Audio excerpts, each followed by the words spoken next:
Tá aí?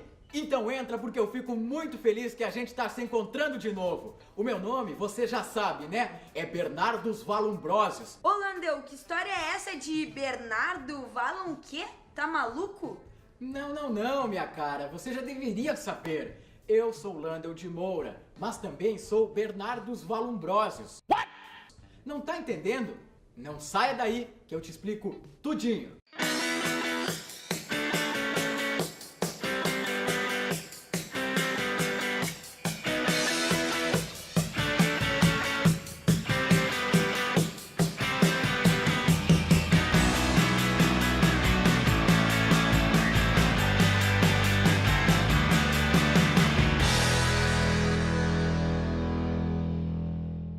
Eu já te mostrei, aqui nesse glorioso canal, a minha imensurável contribuição para a comunicação. Cê é louco, cachoeira? Mas hoje, que a gente já se conhece um pouco melhor, eu vou te contar que eu fiz muitas coisas em várias outras áreas. Fui vigário geral, monsenhor e arcidíaco. Direção, coloca aí na tela o que significa cada uma dessas coisas. Arcediago, dignitário eclesiástico que recebe do bispo certos poderes junto dos párocos. Monsenhor é um título eclesiástico de honra conferido pelo Papa. Vigário geral, aquele prelado que é nomeado pelo bispo para auxiliá-lo no governo da diocese. Hoje eu vou falar sobre tudo que fiz na minha vida, começando pela religião. A minha relação com a igreja nem sempre foi muito amistosa. Isso não por minha parte, é claro, mas por pessoas que não entendiam muito bem o que eu queria. Você já percebeu que eu queria mudar o mundo, né? Seja pela religião ou por qualquer tipo de ciência. Pois então, vou começar lá por 1908. Há 110 anos eu realizava experiências públicas a respeito do hipnotismo e também do espiritismo. Olha só esse jornal, coloca ele aqui do meu ladinho por gentileza, produção. Assim eu convidava as pessoas. Essas sessões eram sempre muito disputadas.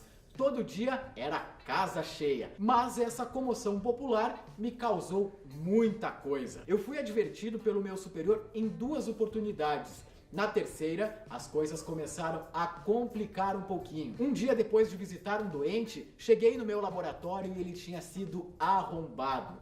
Meu Deus!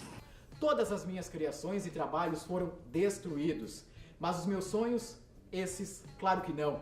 Para continuar, eu precisava de outro nome. Assim, contribuiria para o mundo de maneira segura. E então, ele nasceu.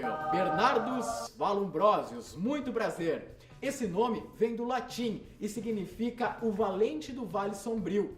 Que merda, hein? Sabia não? Me inspirei no que dizia o filósofo Galileu, um homem que, assim como eu, até rimou, viu?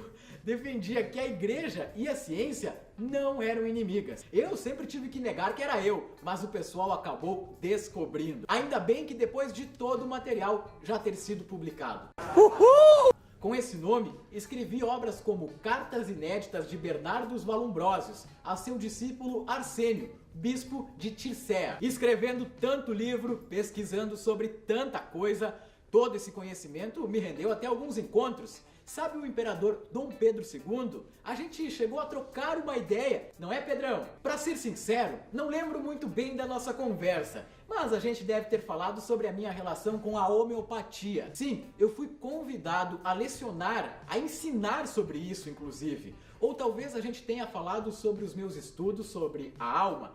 Esses, meu amigo, foram polêmicos. Polêmica! Não, produção. Aqui não tem suspense. É papo reto, eu e você. Você já ouviu falar em aura? Pois bem, eu estudei muito sobre isso. Eu usei outro nome, o perianto. Na época, concluí que, abre aspas lá pro meu passado, todo o corpo humano está como que envolvido de um elemento de forma vaporosa, mais ou menos densa, segundo a natureza ou o estado do indivíduo, ou também no ambiente em que ele se encontra. Outros estudos sobre a alma só foram feitos muito tempo depois, em 1939, por um russo chamado Semyon Davidovich.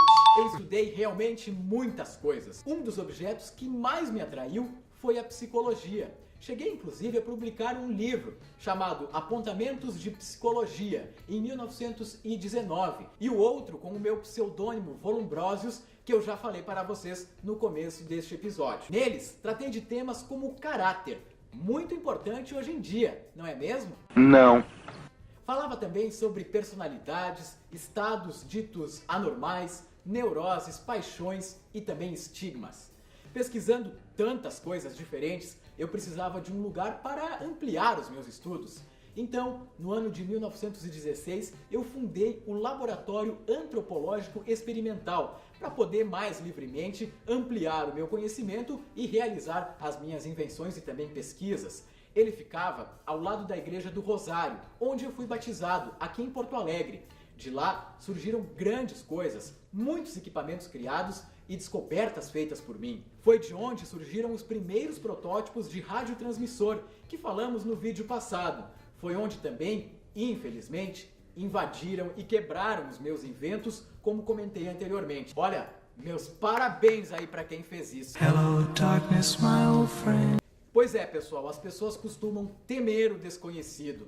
Tantas invenções, descobertas e hipóteses em diferentes áreas causaram um certo desconforto em algumas pessoas. Fui taxado de herege, impostor, padre renegado e até feiticeiro e bruxo, acreditem vocês! Fui acusado de ter pacto com o diabo por causa das transmissões de rádio. Então morre, diabo! O pessoal lá da paróquia não gostou muito dessa história. Na época, eu já tinha ideias que são polêmicas até hoje. Por exemplo, pra mim, padre deveria poder casar. Ô Landel, tem uma história que eu achei na internet, que tu andava com uma caixinha que falava. Que história é essa? Ela falava comigo durante as missas, ué. O que mais tu precisa saber? Tá, mas de onde vinha essa voz? Ah, isso aí é um mistério, produção. E aquela história que tu vês pessoas levitarem durante algumas missas? Nada a declarar. Isso não é importante. A verdade é que eu sempre acreditei que a ciência e a religião poderiam sim andar lado a lado.